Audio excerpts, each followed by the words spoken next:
लेखन की मैंने 10 साल की उम्र से शुरू कर दिया। मेरी 12 वर्ष की उम्र में भोपाल के एक पेपर में मेरी कहानी, फिर मदर फादर की तरफ से जो शिक्षा मिली हुई थी कि जैसा भी माहौल हो उसमें एडजस्ट करना है। 10 साल से मैं रोज़ एक लेख लिखती हूँ जो मेरा फेसबुक पे डालती हूँ। अब तुम्हारा जो शौक छूट गया था उसको पूरा करो। रामायण के तो हर पात्र से जितनी बार भी पढ़े हर बार नया नया कुछ सीखने को मिलता है।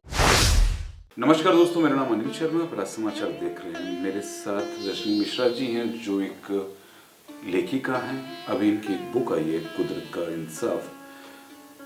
बुक मैंने पढ़ी है तो मैंने सोचा क्यों ना इनका एक इंटरव्यू लिया जाए। और इनके शादी के 40 साल बाद अगर ये किताब लिखती हैं और बाद में इनका एक शौक कंप्लीट होता है अपने आप में, तो एक इंटरव्यू तो बनता है। रजनी जी, आपका राज समाचार में बहुत बहुत स्वागत है। धन्यवाद। शादी के 40 साल बाद कुदरत का इंसाफ, यानी 45 साल बाद, यानी कुदरत ने 45 साल बाद आपके साथ इंसाफ किया है। जी जी जी। आपने इसकी लेखन की शुरुआत की कब थी? कुदरत का इंसाफ नहीं, आपने अपने लेखन की मैंने 10 साल की उम्र से शुरू कर दिया था।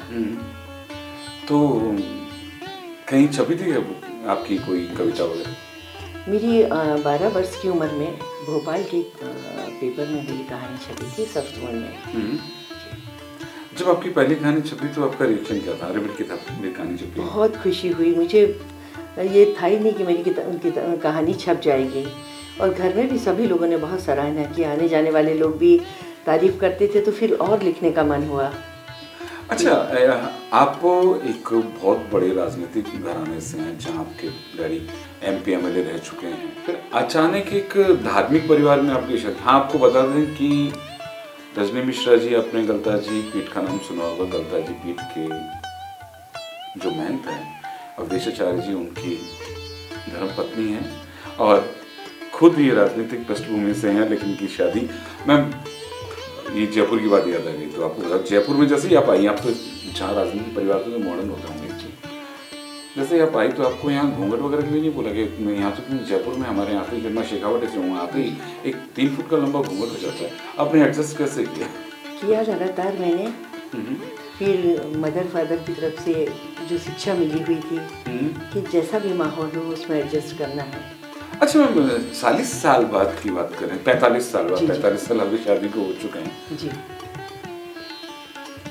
ये बुक 45 साल बाद क्यों? बीच में जॉइंट फैमिली थी तो व्यस्तता इतनी ज़्यादा थी कि मैं सोच भी नहीं सकती थी। करीब 30 साल तक तो इतना वही नहीं था। मन में मैं लिखती रहती थी बहुत कुछ, पर कागज़ पे कभी नहीं उतार पाई। फिर उसके बाद जब मुझे टाइम मिला तो फिर मैंने धीरे धीरे लिखना शुरू किया। 10 साल से मैं रोज़ एक लेख लिखती हूँ जो मेरा फेसबुक पे डलता है। किसी भी सब्जेक्ट पे जो भी ज्वलंत समस्याएं होती हैं उन पर एक लघु लेख मेरा। जब आपकी किताब छपी तो महाराज जी को मालूम था क्या? हाँ, मैं लिखती हूँ ये मालूम था और मैं इस कोशिश में हूँ ये भी उन्हें पता था। जब किताब छप के आई जी तो महन जी का क्या रिएक्शन था? बहुत खुश थे वो। उन्होंने कहा कि तुमने अपनी मेहनत के बल पे निकाली। जी मैम, एक चीज़ होती है जब आप माँ भी हैं, आप सास भी हैं, आपके नाती पोते सभी हैं, दामाद भी हैं, क्या होता है कि जब आदमी एक उम्र के पड़ाव पे होता है ना, तो एक वो होता है कि कोई उसे पुश करने वाला चाहिए। जी। जब आप आई, आपने 30 साल अपने ससुराल में अपने जेठ वगैरह, देवर वगैरह जो भी आपकी फैमिली में उनके साथ आपने लोगों ने बिताए, मैम एक पुश तो लगा होगा ना किताब लिखने के लिए। कौन है जिन्होंने आपको मतलब एक कहा कि आप अपने शौक को पूरा करिए? क्योंकि कई फिल्में देखते हैं, कई कहानियाँ होती हैं कि एक बेटा है अपने पिता के फोटोग्राफी के शौक को आगे बढ़ाता है। ऐसे कोई तो होगा ना जो मतलब बच्चों की तरफ से क्या था? महाराज श्री की तरफ से भी बहुत ज़्यादा वो था कि तुम लिखो अपना, अब तुम्हारा जो शौक छूट गया था उसको पूरा करो। दोनों बच्चे भी मेरे कहते थे कि आप लिखिए, अब आप फ्री हो गए, आपको टाइम मिला। फिर मेरे दामाद साहब ने मुझे अच्छी अच्छी डायरियाँ, पेन भेजना और हर बार फ़ोन करके, मम्मी जी आपने क्या नया लिखा, आप क्या लिख रही हैं, लिखिएगा। बहू आई, फिर उसका भी यही रहा कि नहीं मम्मी आप लिखिए। तो मतलब सभी का सहयोग था, सभी का प्रेशर था। तो कि कुछ करना है। जी जी, तो उसके फलस्वरूप ये कुदरत का इंसाफ। इसमें किस तरह की कहानियाँ हैं? इसमें महिलाओं की समस्याओं से संबंधित है सारी कहानियाँ। मैंने एक चीज़ देखा कि आप जब भी मैं आपसे 4-5 बार मिली हैं, आप अपने पोते पोती को केवल रामायण के किस्से सुनाती हैं, ऐसा क्या है? और किससे मैंने सुना था कि आपने मतलब कोविड में भी अपने बच्चों को केवल रामायण की कहानियाँ सुनाती थी, ऐसा क्या था, क्या हुआ था? मैंने कोविड में लोगों का आना जाना भी कम था बिल्कुल, तो मैंने पूरी रामायण दिन में बच्चों को पढ़ के सुनाई और रात को उसी को कहानी रूप में सुनाया। एक कोई ऐसी कहानी सुनाइए ना हमारे दर्शकों को भी जो उनके वो अपने जीवन में उसे आत्मसात करें, ऐसी कोई कहानी है जो आत्मसात करने लायक है? क्योंकि रामायण तो हर जगह आप देखें तो हर एक मतलब रामायण, जी जी, रामायण के तो हर पात्र से जितनी बार भी पढ़े हर बार नया नया कुछ सीखने को मिलता है और हर पात्र से मिलता है सीखने के लिए। और अब तो भगवान राम आ भी गए। जी जी, अब तो उनका जी।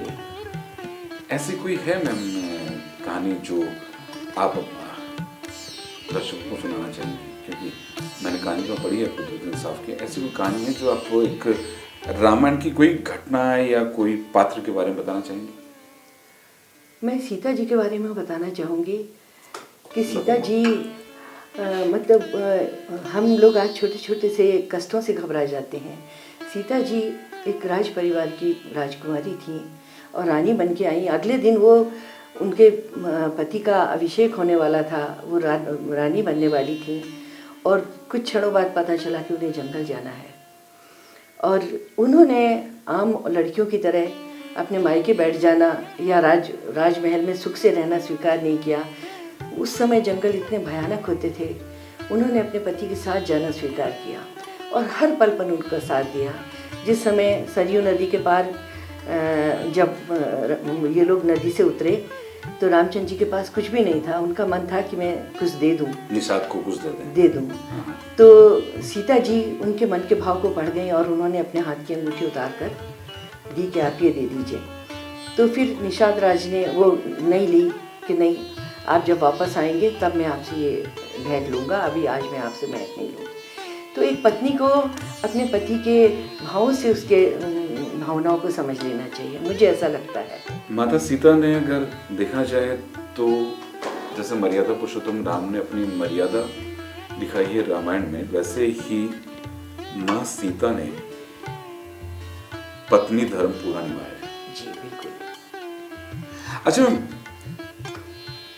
ये जो कहानी है कुदरत के इंसाफ में, इसका विषय क्या क्या है आपके पास? इसमें एक मतलब अलग अलग विषय है।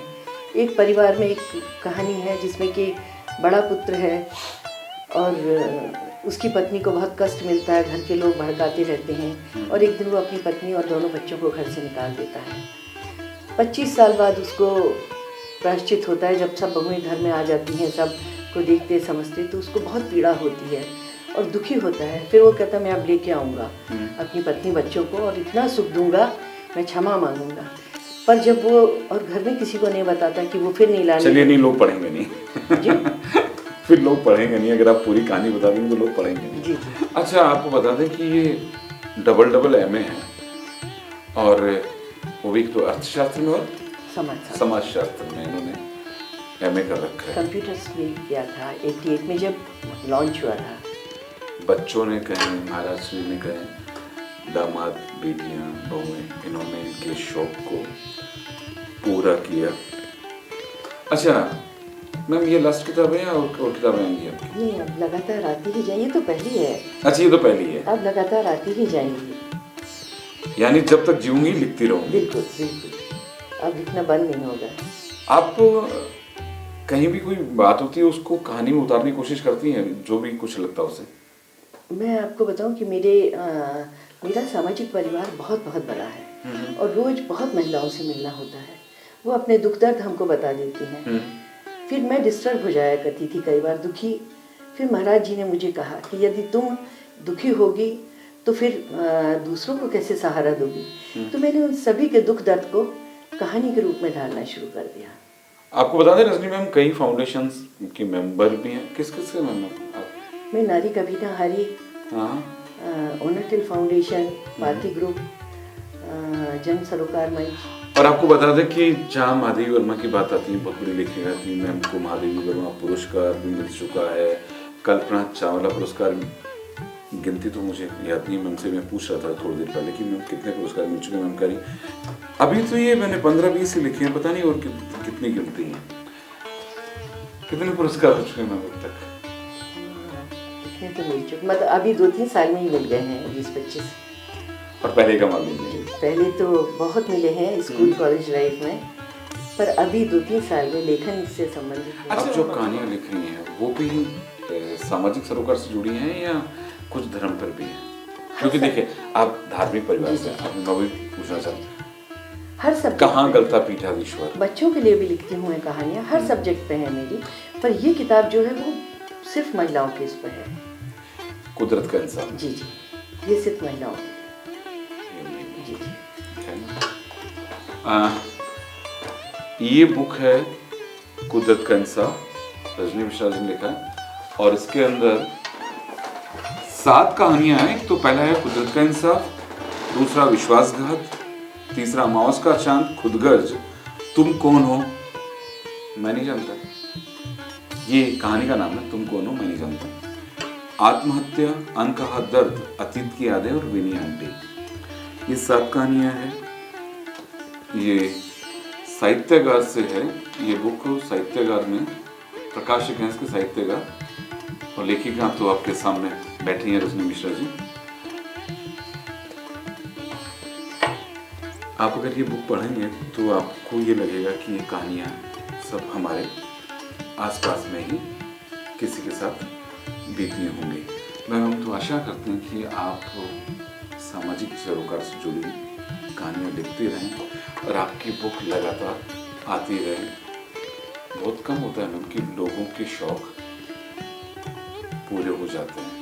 आप उन नसीब वालों में, कुदरत ने आपके साथ इंसाफ किया है। बिल्कुल बिल्कुल। ये कहानी अगर कुदरत का इंसाफ इन्होंने लिखी है तो ये कहानी तो अलग है, लेकिन कुदरत ने भी इनके साथ इंसाफ किया। भाई इनका शौक था जो 45 साल बाद इनका पूरा हुआ है।